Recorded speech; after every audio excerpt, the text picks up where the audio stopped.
안녕하세요, 최수호 목사입니다. 오늘은 10계명 중 제8계명 도둑질 하지 말라를 살펴보도록 하겠습니다. 사실 이 8계명은요 인류 역사의 가장 오래된 범죄이자 가장 흔한 죄 중에 하나이고요, 우리 모두도 사실 어떤 식으로든 이 도둑과 연관되어 있습니다.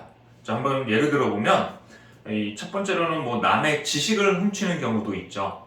부정행위나 어릴 때 이렇게 컨닝들 많이 해봤잖아요, 그죠? 논문 카피, 그리고 불법 복제.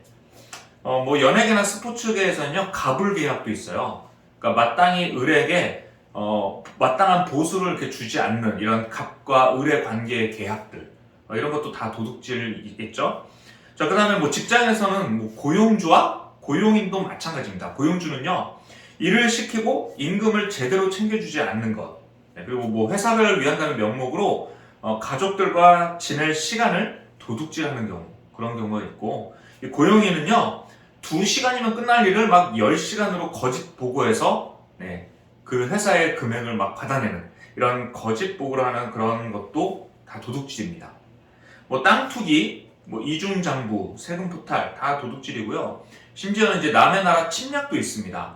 그래서 일제강점기 시대에 일본이 우리나라의 주권을 빼앗아가고 경제권, 자유 이런 것들도 다 우리가 도둑질 당했지 않습니까? 이것도 다 도둑질이라는 것입니다. 자, 지금까지 이렇게 다양한 도둑질을 잠깐 살펴보았는데 여러분은 어떠신가요? 이 모든 것에서 자유로우신가요? 저도 사실 좀 도둑입니다. 제 아내의 마음을 훔쳤기 때문에. 자, 이상의 이야기들을 좀 살펴볼 때 인간들은 누구나 다 도둑질할 수 있고, 도둑질은 우리의 삶에 좀 깊이 뿌리 박혀 있음을 알 수 있습니다. 자, 그렇다면 성경이 말하는 도둑질이란 이 도둑질의 대상을 좀 한번 살펴보도록 할게요. 이 구약 성경에서 이 훔치다라는 동사는요, 가나부 동사인데요. 이 다른 사람에게 속한 것을 그의 동의나 인지 없이 가져가는 것이라는 의미를 담고 있습니다. 자, 그런데 이 8계명이 목적어가 명시되어 있지 않거든요. 그러니까 훔친다라는 것은 있는데 무엇을 훔치는가에 대한 이 목적어가 없어요. 그래서 우리가 단순히 남의 물건이겠지라고 생각을 하는 경우가 많은 것 같은데요. 이 구약 성경에서 이 가나부 동사가 무엇을 훔치지 말라라고 용례가 어떻게 쓰였는지 오늘 한번 살펴보도록 하겠습니다.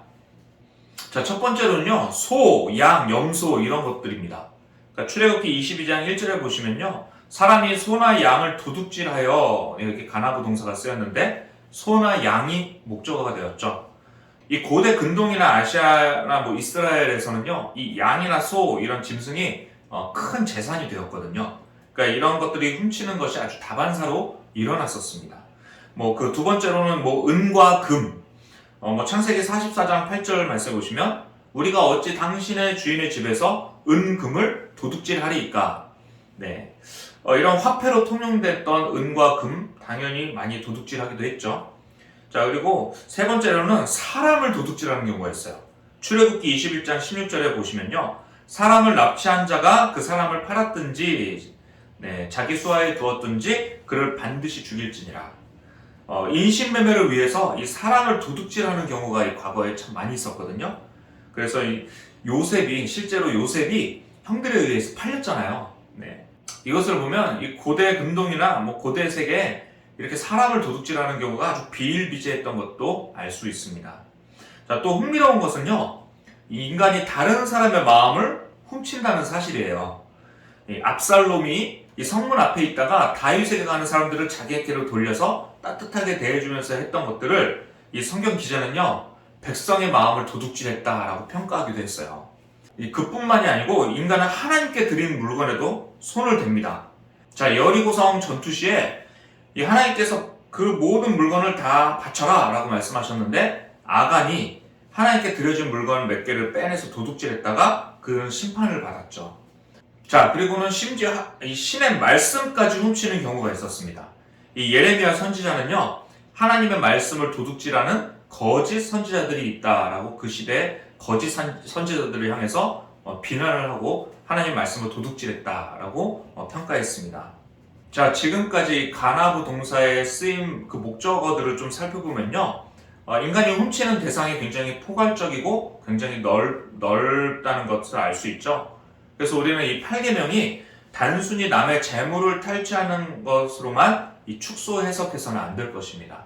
그 사람의 지식이나 어떠한 자유의 권리나 이런 것도 우리가 훔칠 수 있다는 것들을 늘 염두에 두면서 하나님의 말씀의 계명을 지키고 우리가 살아가는 모습이 필요합니다.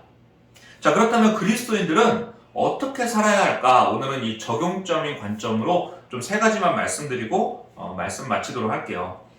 자, 첫 번째로는요, 모든 쓸 것을 채우시는 하나님이심을 우리가 믿어야 합니다. 이 빌립보서 4장 19절 말씀에 나의 하나님이 그리스도 예수 안에서 영광 가운데 그 풍성한 대로 너희 모든 쓸 것을 채우시리라. 아멘. 자, 사람들이 왜 도둑질을 할까요? 바로 이 쓸 것을 채우시는 하나님에 대한 확신이 없기 때문입니다. 만물의 소유주신 하나님께서 우리의 모든 쓸 것을 채우시는 분이심을 여러분 우리가 먼저 믿음으로 나아가야 합니다. 그래야 하나님이 주시는 것으로 살 수가 있고요. 이 믿음과 확신이 없을 때 이 죄성을 가진 인간은요, 도둑질밖에 할 게 없어요, 사실. 그래서 남의 지식, 어떤 사람, 돈, 모든 것에 다 마찬가지죠. 하나님이 채우신다는 믿음이 있어야 합니다. 너희는 무엇을 입을까, 무엇을 마실까, 걱정하지 말라. 그런 것들은 다 이방인이 구하는 것이다. 하나님의 자녀는 하나님의 나라와 그의 의를 구하는 것이다. 라고 말씀하지 않았습니까? 하나님이 가난을 허락하시는 이유는 가난 가운데서도 하나님만 붙잡고 의지하는지 시험해 보기 위해서이고, 이 부를 허락하시는 이유는 그 부를 다른 사람들과 나누는지 시험해 보기 위해서 부를 주신다. 이런 신앙 선배들의 말씀을 또한 우리는 주목해 봐야 할 것입니다. 그래서 가장 첫 번째는 모든 쓸 것을 채우시는 하나님 되심을 여러분 믿음으로 나아가야 합니다. 자, 두 번째로는 내가 만약에 도둑질을 했다면 회개하고 보상을 해야 합니다. 자, 출애굽기 22장 1절 사람이 소나 양을 도둑질하여 잡거나 팔면 그는 소 한 마리에 소 5마리로 갚고 양 한 마리에 양 4마리로 갚을지니라. 자, 이 성경이 도둑질에 대한 보상에 대해서 정확하게 말씀해주고 있죠. 자, 레위기에도 이 예배법을 제정해 주신 거에 보면 손해에 대한 속건 제사법이 있습니다. 누군가에게 손해를 입히거나 피해를 입혔을 때에 대한 제사법인데요. 내가 하나님께 제사를 올려드림과 동시에 피해를 입힌 사람에게는 5분의 1을 더해서 보상하라 라는 제정이 있어요. 그러니까 하나님께도 우리가 해야 될 것이 있고 사람에게도 해야 할 몫이 있다는 것이죠. 자, 바꿔 말해서 내가 도둑질하고 회개했다. 그래서 하나님께로만 잘못했습니다 라고 말해서는 안 된다는 거예요. 피해자에게도 용서를 구하고 그에게 적절한 보상을 해야 된다는 것이 올바른 예배자의 모습이다 라고 레위기의 제사법으로 제정하고 있습니다. 자, 대부분의 사람들이 하나님께 회개는 참 잘하는데 사람에게 갚는 것은 잘 못하는 것 같아요. 사실 이것은요, 굉장한 용기를 필요로 하는 거죠. 그때 내가 너한테 잘못했다고 너에게 보상을 해주겠다고 하는 것은 굉장히 큰 용기입니다. 여러분, 이렇게 행함이 있는 믿음까지 나아가야 한다는 것을 잘 알고 지켜 행할 수 있기를 바랍니다. 자, 세 번째로는 자족해야 합니다. 인간은 견물생심이라고 이렇게 보면 탐욕이, 욕심이 생기기 마련이죠. 자, 그래서 무엇보다 그리스도인들은 이 자족하는 법을 배워야 합니다. 자, 성경 곳곳에서 이것을 말씀해주고 있거든요. 빌립보서 4장 11절 12절 말씀을 보시면요, 내가 궁핍함으로 말하는 것이 아니니라 어떠한 형편에든지 나는 자족하기를 배웠노니 나는 비천에 처할 줄도 알고 풍부에 처할 줄도 알아. 모든 일 곧 배부름과 배고픔과 풍부와 궁핍해도 처할 줄 아는 일체의 비결을 배웠노라. 아멘. 자, 그래서 다시 출애굽기의 이 만나 사건을 좀 보시면 욕심 부리지 말고 자족하는 것을 가르쳐 주셨죠. 자, 그래서 누군가 욕심을 부려서 쓸데없이 많이 저장하면요, 그 만나가 다 썩어버렸어요. 그래서 우리가 가진 재산이 우리 것이 아니라는 사실을 여러분 인정하지 않고 제멋대로 자신만을 위해 사용할 때 우리의 물질은 냄새를 피우며 썩기 시작할 것입니다. 그래야 우리의 욕망과 욕심이 타오르게 되겠죠. 특별히 우리 그리스도인들은요, 이 가난한 이웃에 대한 관심의 끈을 놓아서는 안 될 것입니다. 자, 그렇다고 여러분 다 자족하기만 하고 부자 되지 말라. 자, 이런 이야기가 아니라는 것은 알고 계시죠? 자, 성경이 말하는 부는요, 목적 가치가 아니라 이 수단 가치입니다. 이 하나님이 나에게 맡기신 것이라는 이 청지기 의식으로 필요한 곳에 잘 나누면요, 하늘나라의 상이 심히 클 줄 믿습니다. 그래서 저는요, 이 부자 그리스도인들이 너무나도 부럽습니다. 부자로 이 땅에서 많이 베풀고 살면 저 하늘 아래에서 상급이 얼마나 클까? 그걸 생각하면 너무 부러워요. 자, 여러분 많이 부자 되십시오. 그리고 크게 좋은 일도 많이 할 수 있기를 주님의 이름으로 축복합니다.